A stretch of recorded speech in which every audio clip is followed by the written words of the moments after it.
Good morning. Our verse for this morning is Mark chapter 1 and verse 30.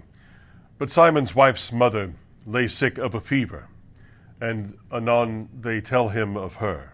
Very interesting is this little peep into the house of the Apostolic Fisherman. We see at once that household joys and cares are no hindrance to the full exercise of ministry.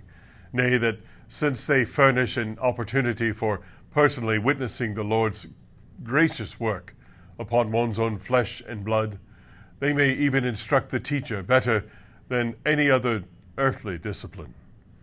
Papists and other sectaries may decry marriage, but true Christianity and household life agree well together. Peter's house was probably a poor fisherman's hut, but the Lord of glory entered it, lodged in it, and wrought a miracle in it. Should our little book be read this morning in some very humble cottage, let this fact encourage the inmates to seek the company of King Jesus.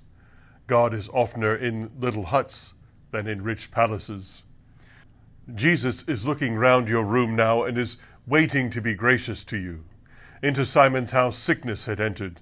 Fever in a deadly form had prostrated his mother-in-law.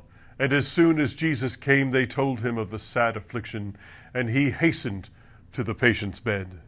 Have you any sicknesses in the house this morning?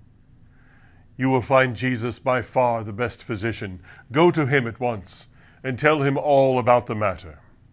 Immediately lay the case before him. It concerns one of his people and therefore will not be trivial to him.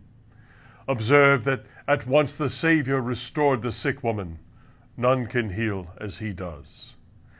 We may not make sure that the Lord will at once remove all disease from those we love, but we may know that believing prayer for the sick is far more likely to be followed by restoration than anything else in the world. And where this avails not, we must meekly bow to his will, by whom life and death are determined.